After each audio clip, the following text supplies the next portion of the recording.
Every crime is a wound on the world. We're here to dissect it, layer by layer, to find the truth buried within. This is Anatomy of Crime. The heat in Los Angeles in August of 1969 was oppressive. A thick, syrupy blanket that clung to the canyons and hillsides, baking the glamour out of the city. It was a summer of impossible contrasts. Just weeks earlier, the world had watched, breathless, as man first walked on the moon, a moment of transcendent human achievement. Across the country, in upstate New York, hundreds of thousands were gathering for what would become the legendary Woodstock Festival, the apex of the peace and love movement. The air was thick with the promise of a new age, of cosmic consciousness and societal transformation. But in the secluded canyons of Los Angeles, another kind of transformation was unfolding. In the still, hot air perfumed with night-blooming jasmine and honeysuckle, a different scent was about to be unleashed. Something coppery, metallic, something ancient and wrong. The house at 10,050 Cielo Drive was a California dream, a low-slung ranch-style home nestled against the hillside, with a sprawling lawn and a pristine swimming pool.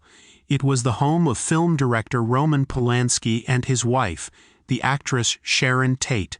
Tate was the living embodiment of the era's promise. At 26, she was a luminous beauty, a Golden Globe-nominated actress whose career was blossoming. More than that, she was on the cusp of motherhood, 8.5 months pregnant with her first child, and by all accounts, radiant with happiness. That August, Polanski was in London, finishing a film. Tate had returned home, passing up a trip on a yacht to be in the house she loved, preparing her nest. She was surrounded by friends. Jay Sebring, a pioneer of men's hairstyling, who had revolutionized the industry and remained a close confidant after their earlier romance. Wojciech Frykowski, a Polish writer and aspiring filmmaker, a friend of Polanski's, and Frykowski's girlfriend, Abigail Folger, the poised and intelligent heiress to the Folger coffee fortune, they were the beautiful people, living a life of casual glamour that seemed untouchable. On the morning of August 9th, that illusion of safety was irrevocably shattered. At around 8:30 a.m., Winifred Chapman, the housekeeper, arrived for work. Her routine was a familiar one, but this morning something was immediately amiss. A telephone wire hung limply from a pole, snipped in two. It was odd, but perhaps not alarming in a city prone to minor acts of vandalism. She walked up the long, curving driveway toward the main house. She saw it was ajar. Pushing the front door open, she stepped into the living room, and into the heart of a nightmare. The scene was one of incomprehensible carnage. It was a slaughterhouse. Blood was everywhere on the floors, the furniture, the walls. On the front lawn she could see two bodies, still and pale against the green grass. Inside, near a plush sofa, lay another, and in a final horrific tableau, two more bodies were found in the living room, connected by a long white rope slung over a wooden ceiling beam, one end looped around each of their necks. One was a man, stabbed and shot. The other was Sharon Tate. On the white front door, a single word was scrawled in the victim's blood. It was the word pig. The first LAPD officers to arrive, seasoned veterans like Sergeant William Gleason, were men who thought they had seen the worst the city had to offer. They were wrong. This was something new, something that defied all their frames of reference. This wasn't a robbery gone wrong. Wallets and purses were untouched. This wasn't a simple crime of passion. The sheer number of victims and the methodical brutality suggested something else entirely. It felt like a ritual. The victims were soon identified: Sharon Tate, Jay Sebring, Wojciech Frykowski, and Abigail Folger. The fifth victim was discovered a short time later, slumped behind the wheel of his AMC Rambler further down the driveway, blocked by the property's electronic gate. His name was Stephen Parent. He was just 18 years old, a recent high school graduate who had been visiting the property's caretaker, trying to sell him a clock radio. He was a complete innocent who had simply been in the wrong place at the most catastrophically wrong time imaginable. The shockwave that radiated from 10,050 Cielo Drive was immediate and profound. This was not a crime in a dark alley. This was an invasion of a palace, a sanctuary of the Hollywood elite. If this could happen to them, in a home that was a fortress of wealth and privacy, then truly no one was safe. A primal fear gripped the city. Gun sales skyrocketed. Guard dogs were bought for exorbitant prices. The elite of Hollywood began looking over their shoulders, wondering who was next, and more importantly, why. The motive was a phantom. There were no obvious leads, no clear enemies, just a bloody, cryptic message on a door. The terror was compounded the very next night.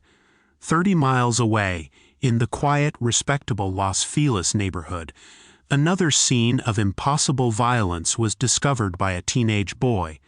Supermarket executive Leno LaBianca and his wife, Rosemary, were found dead in their home on Waverly Drive. They had been stabbed dozens of times with a chilling variety of weapons. A carving fork protruded from Leno's stomach.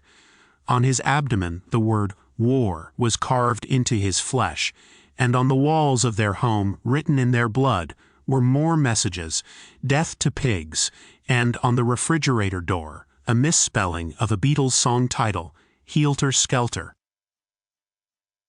2 crime scenes. 7 dead. A city paralyzed by terror.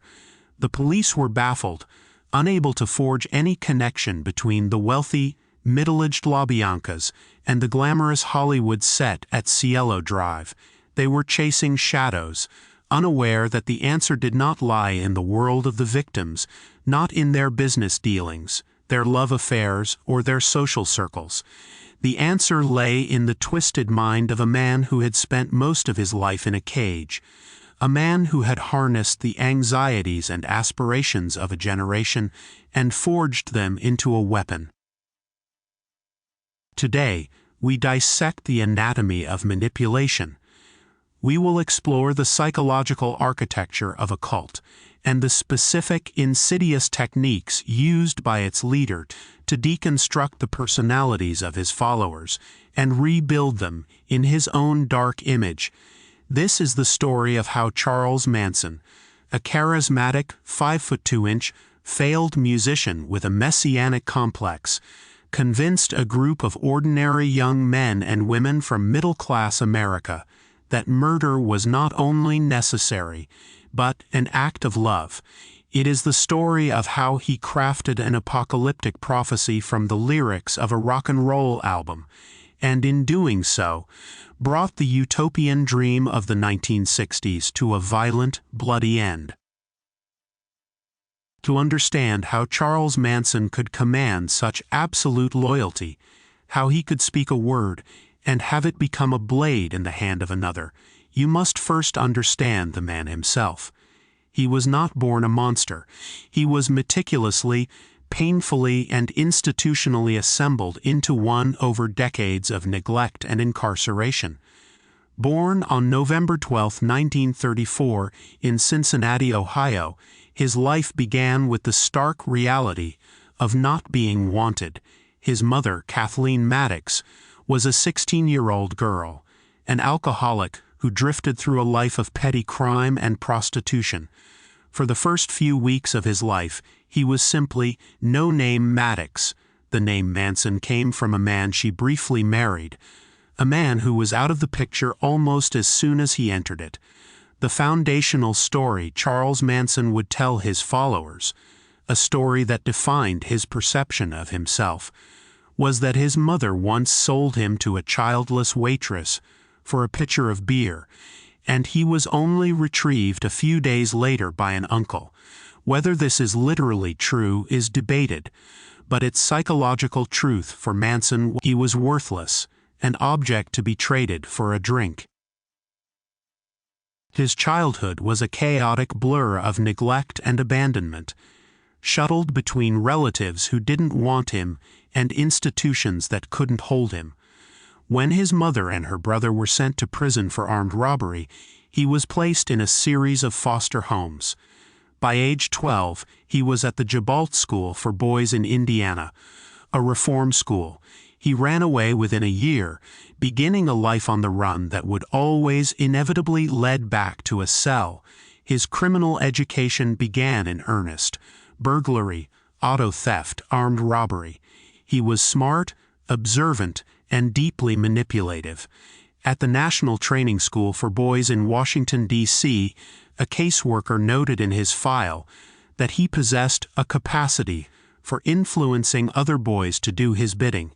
He was a leader, but only in the service of his own pathological self-interest. He learned early that survival depended on his ability to read people, to find their weaknesses, their desires, their fears, and to turn those levers to his advantage. He even married and had a child, a son named Charles Manson Jr., but quickly abandoned them. By the time he was 32, Charles Manson had spent more than half of his life behind bars. Prison was not a punishment for him. It was his university. It was the only stable home he had ever known. In the structured, hierarchical world of the penitentiary, he found his footing and began to assemble the arsenal of techniques he would later use to build his family. He learned to play the guitar, writing strange, plaintive songs that would become a key part of his hypnotic appeal. But more importantly, he studied the mechanics of influence. He devoured Dale Carnegie's book, How to Win Friends and Influence People. But he read it not as a guide to sincere connection, but as a textbook for manipulation. Carnegie taught readers to show genuine interest in others. Manson learned to feign interest, to disarm his targets and probe for vulnerabilities. He delved deeply into Scientology, fascinated by its concepts of auditing and its claims to clear the mind of past traumas. He saw it not as a path to spiritual enlightenment, but as a powerful tool for psychological domination. He co-opted the auditing process, turning it into intense interrogation sessions where he would force his followers to confess their deepest fears and secrets, information he would later weaponize against them. He studied transactional analysis and the esoteric teachings of groups like the Process Church of the Final Judgment, a bizarre cult that preached the unity of Christ and Satan. This duality became central to his own persona. He would present himself as both savior and destroyer, a figure of ultimate love and ultimate terror. He combined all of this with the street-level skills he had learned as a pimp, mastering the ability to become whatever a person needed him, to be a father to the fatherless, a lover to the unloved, a guru to the lost. He practiced on his fellow inmates, becoming a kind of prison prophet, a strange, charismatic. In the spring of 1967, after years of incarceration, Charles Manson was scheduled for release. He panicked. The world outside was a foreign country. He went to the prison authorities and begged them to let him stay. Prison was predictable. He knew the rules. He knew how to survive. The outside was chaos. They refused. And so, on March 21, 1967, Charles Manson, a man out of time, a creature of control and predation, walked out of McNeil Island Penitentiary in Washington state and stepped directly into the epicenter of a cultural earthquake, San Francisco, at the very dawn of the Summer of Love. The Haight-Ashbury district was a magnet for the disaffected youth of America. It was a kaleidoscope of psychedelic drugs, free love, and anti-establishment fervor. Thousands of young people, many of them runaways from suburban homes, poured into the city searching for meaning, for connection, for an alternative to the sterile, materialistic world of their parents. They were idealistic, but they were also vulnerable. They had shed their old identities and were desperately looking for new ones.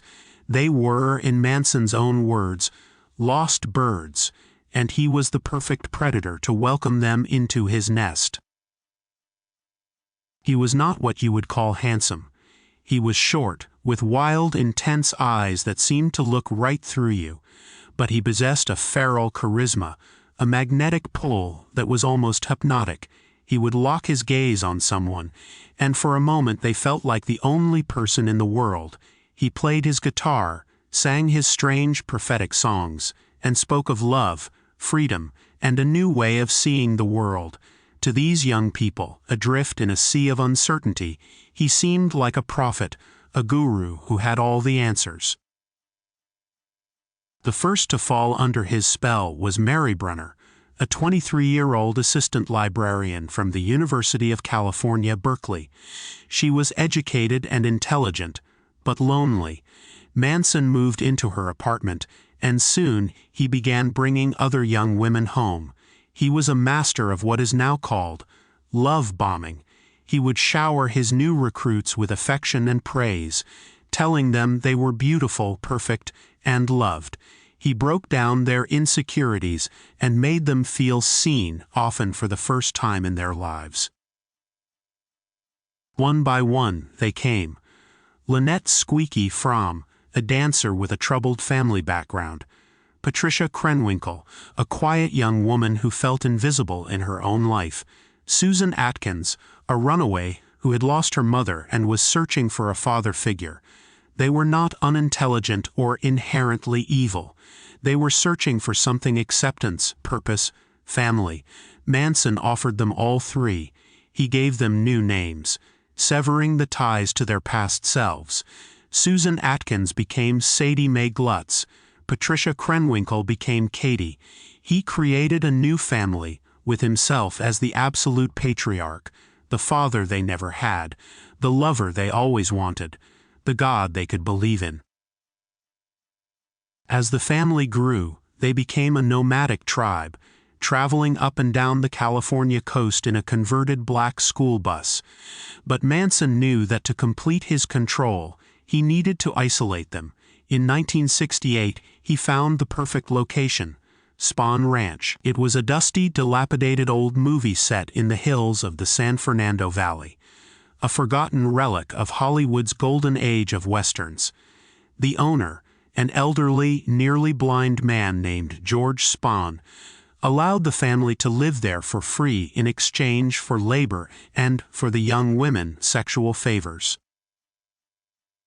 Spahn Ranch became Manson's kingdom, a self-contained universe where his word was law. It was here that he perfected his methods of manipulation. Isolation was his most potent weapon. The family was cut off from the outside world: no newspapers, no television, no contact with their biological families. The only information they received was what Manson fed them. Their entire reality was filtered through his perspective. He systematically stripped away their egos. They were forced to surrender all their money and possessions. Individuality was condemned as a weakness. The goal was to erase the self and merge into the collective consciousness of the family, a consciousness that was, in reality, just an extension of Manson's own. He used LSD as a chemical crowbar to pry open their minds. He would orchestrate group acid trips, acting as the spiritual guide.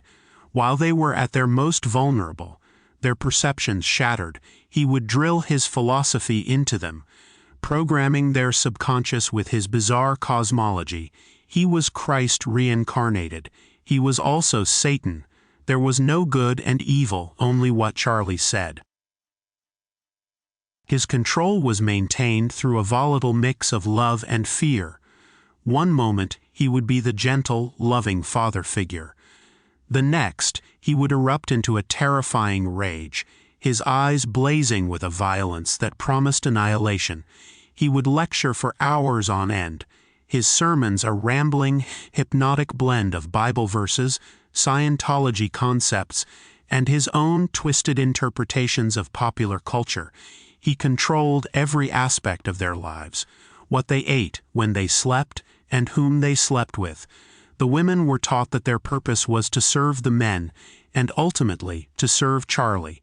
He was creating not just followers, but extensions of his own will, human puppets who had forgotten how to think for themselves.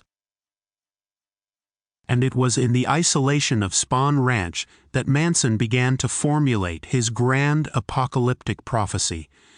The catalyst was an album he became obsessed with, the Beatles' 1968 self-titled release, known as the White Album. To the rest of the world, it was a masterpiece of rock and roll.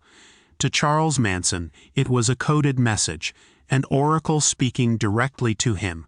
He listened to it obsessively, dissecting every lyric, convinced the Fab Four were prophets who were warning of a coming Armageddon.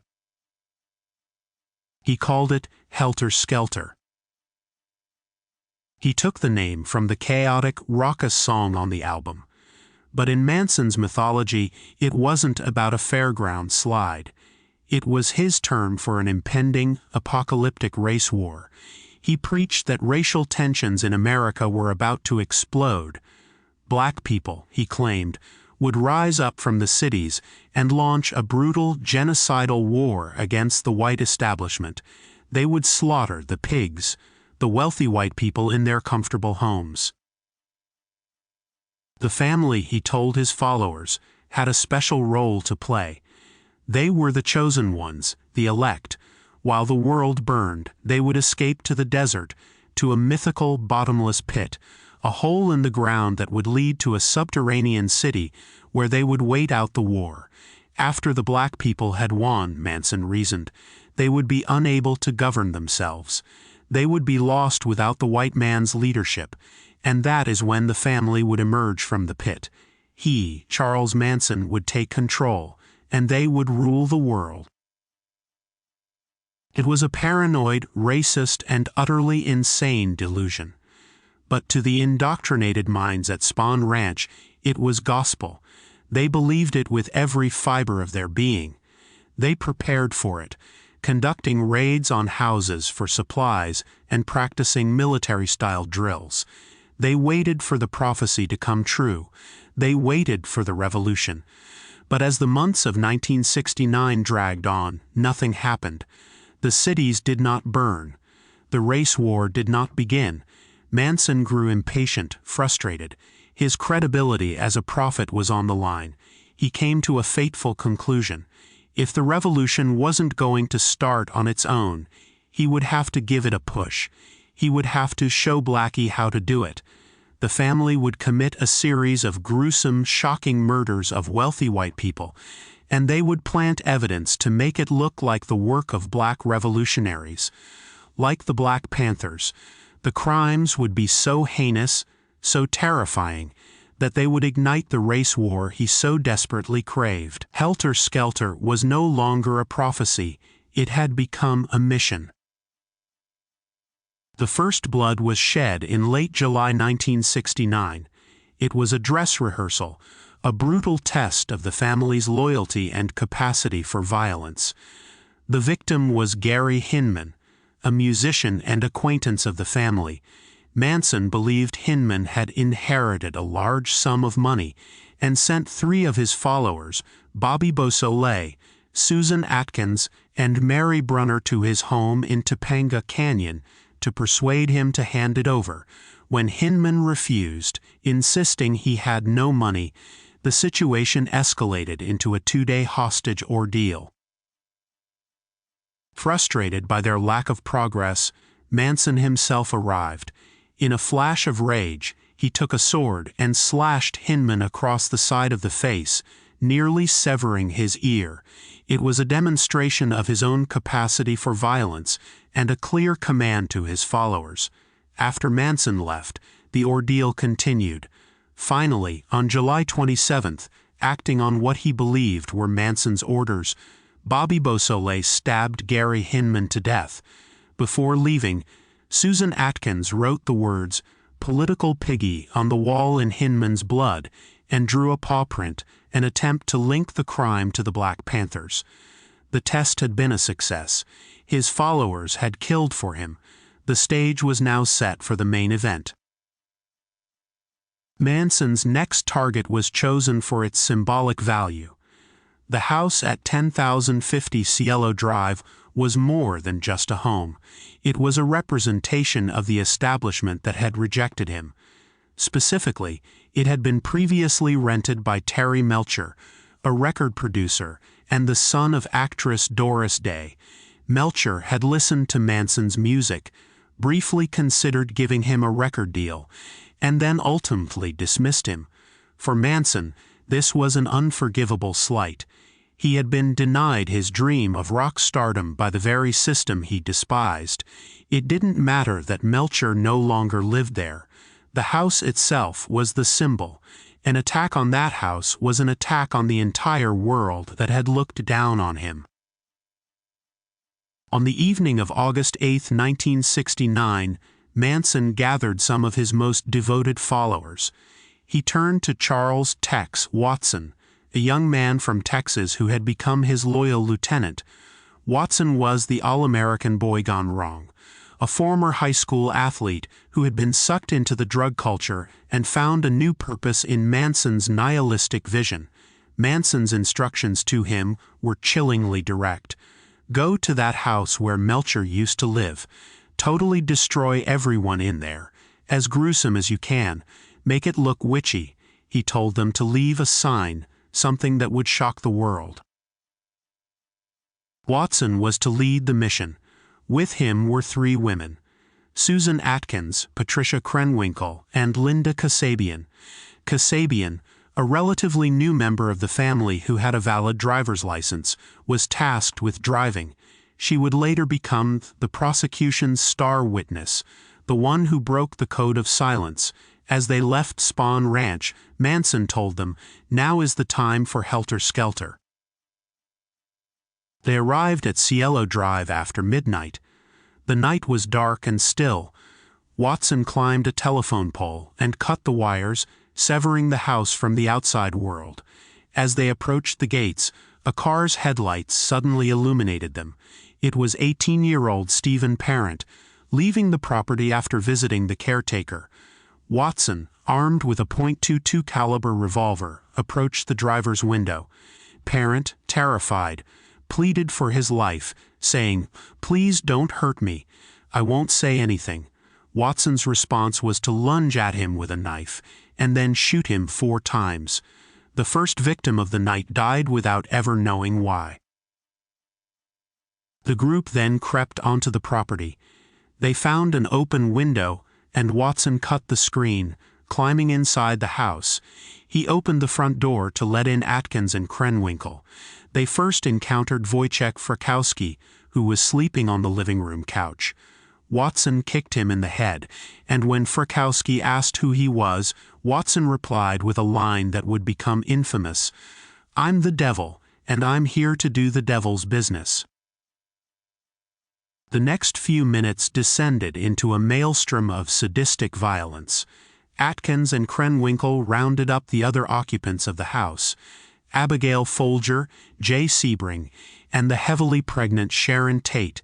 They were all herded into the living room. Sebring protested when they put a rope around Tate's neck, trying to protect her.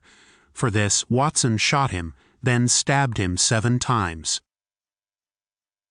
Chaos erupted. Frykowski, his hands bound, managed to break free and stagger out onto the front lawn. Watson pursued him, shooting him twice and stabbing him repeatedly, a total of 51 times. Abigail Folger also escaped the house, running toward the pool. Patricia Krenwinkel chased her down, tackling her to the ground and stabbing her 28 times. Back in the house, Sharon Tate pleaded for the life of her unborn child, begging them to take her hostage and let her live long enough to give birth. Her pleas were ignored. Susan Atkins held her down while Tex Watson stabbed her 16 times. Before they left, Atkins took a towel, dipped it in Tate's blood, and wrote the word "pig" on the front door. They had followed Manson's orders to the letter. When the killers returned to Spawn Ranch, they were met by Manson. He asked them if they felt any remorse. They said no, but as Manson listened to their account of the chaotic and messy killings, he was displeased. It wasn't clean enough. It wasn't surgical. He felt they hadn't fully grasped the mission. So the next night, August 10th, he decided he would have to go along himself to show them how it was done. He gathered a larger group: Watson Atkins, Krenwinkel, Linda Kasabian, Leslie Van Houten, and Steve Clem Grogan. They drove for hours, seemingly at random, through the streets of Los Angeles. Manson was looking for another target. Eventually, they stopped in the quiet, middle-class neighborhood of Los Feliz, at 3301 Waverly Drive, the home of Leno and Rosemary LaBianca. The house was chosen purely by chance. Manson had once been to a party at the house next door a year earlier. This time, Manson went in first. He entered the home and found the LaBiancas asleep. He woke them at gunpoint, reassured them it was just a robbery, and used a leather thong to tie their hands. His work done, he went back outside. He had proven his control. He had demonstrated the proper way to take charge of a scene. He then instructed Watson, Krenwinkel, and Leslie Van Houten to go inside and kill the couple. He told them to be just as gruesome as the night before. The violence that followed was even more frenzied. Watson stabbed Leno LaBianca with a bayonet. When the bayonet bent, Krenwinkel took a knife from the kitchen and continued the attack.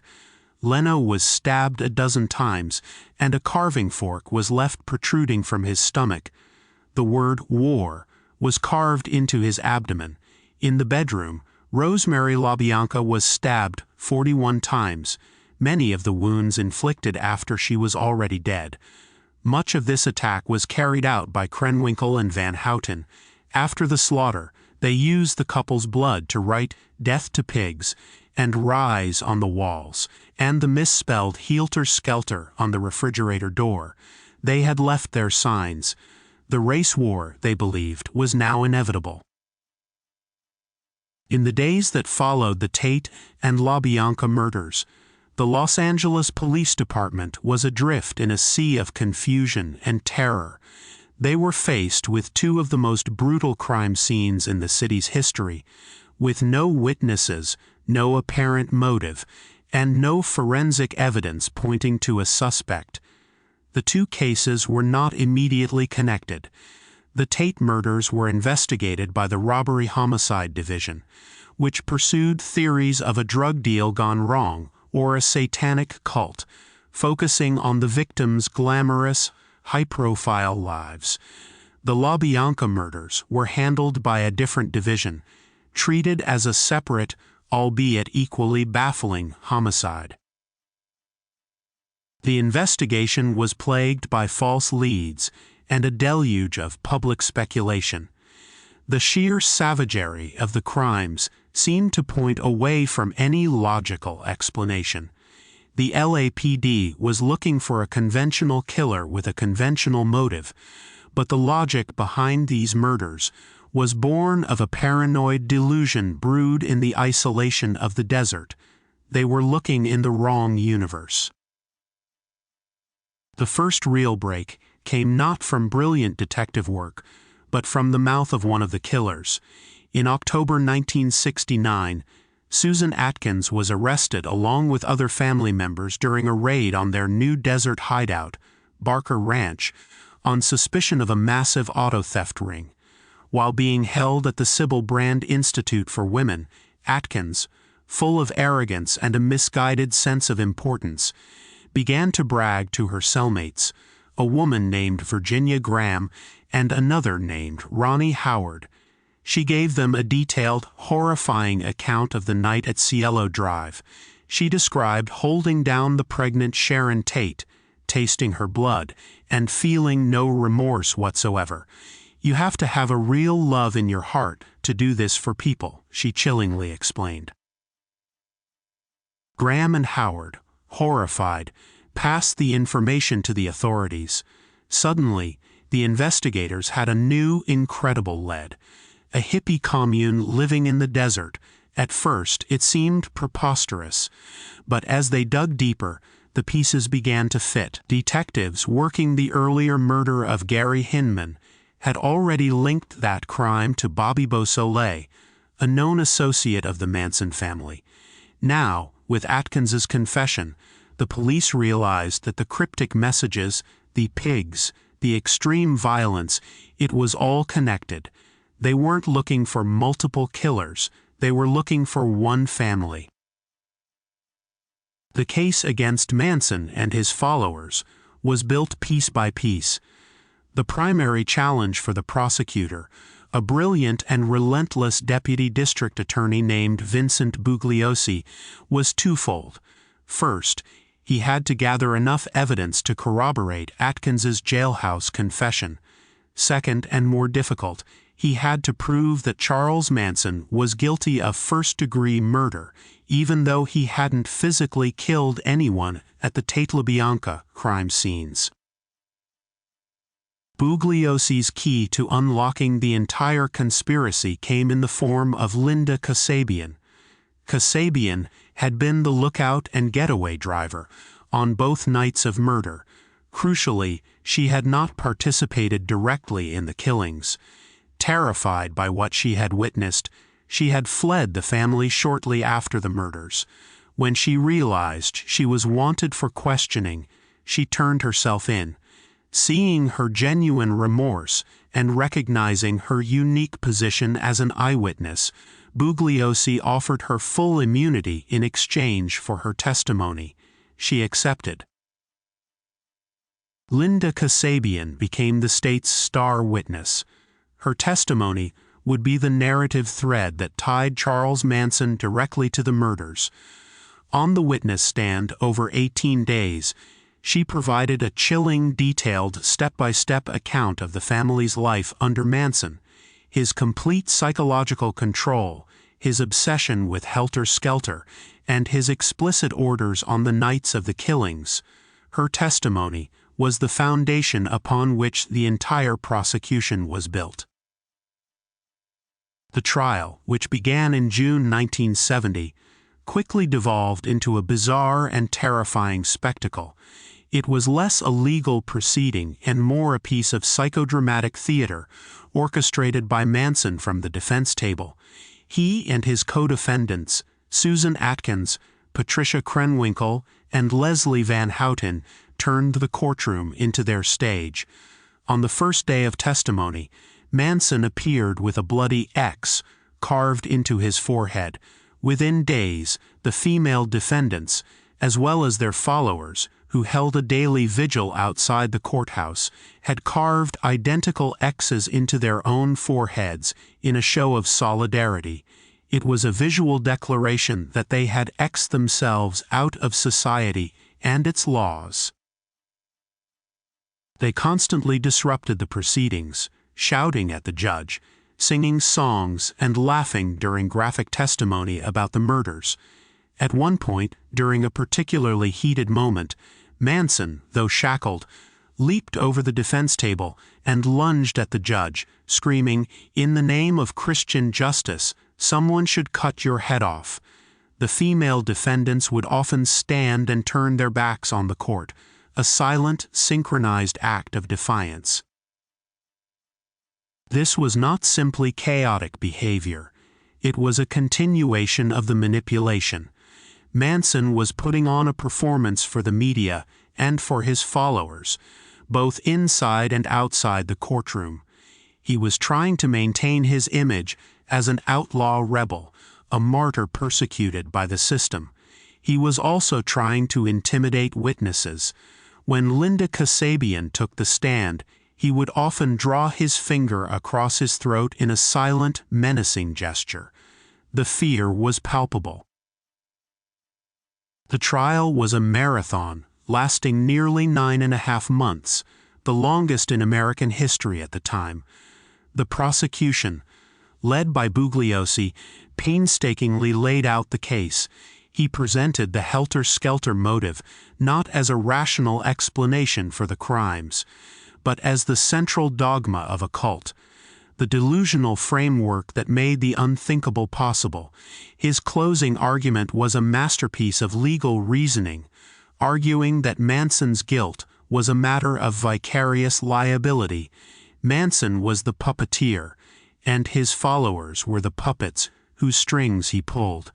The evidence in this case, Bugliosi argued, has shown that the Manson family is a nomadic band of gypsies, but gypsies are traditionally a harmless lot. The Manson family is a tribe of locusts swarming out of the desert and causing destruction wherever they go. The defense's case was chaotic and self-sabotaging. At one point, the defendants fired their lawyers and insisted on representing themselves, a move designed to further disrupt the trial. In a shocking twist, one of the defense attorneys, Ronald Hughes, disappeared during a weekend recess. His decomposing body was found months later. While his death was officially ruled accidental, many, including Bugliosi, believed he was murdered by the family for defying Manson in court. Despite the circus-like atmosphere and the constant disruptions, the weight of the evidence, particularly Kasabian's testimony, was overwhelming. On January 25, 1971, the jury returned with its verdict. All four defendants, Manson, Atkins, Krenwinkel, and Van Houten, were found guilty of first-degree murder. During the penalty phase, the defendants, in a final act of nihilistic rebellion, seemed to welcome the death penalty, with Susan Atkins defiantly telling the court, "You'd best lock your doors and watch your own kids." On March 29, 1971, they were sentenced to die in the gas chamber. However, they would never face execution. In 1972, the California Supreme Court temporarily abolished the death penalty, and their sentences, along with Tex Watson's, who was tried separately, were automatically commuted to life in prison with the possibility of parole. They had been condemned by the system, but the system itself would keep them alive. The convictions brought the legal chapter of the Manson family murders to a close, but the story was far from over.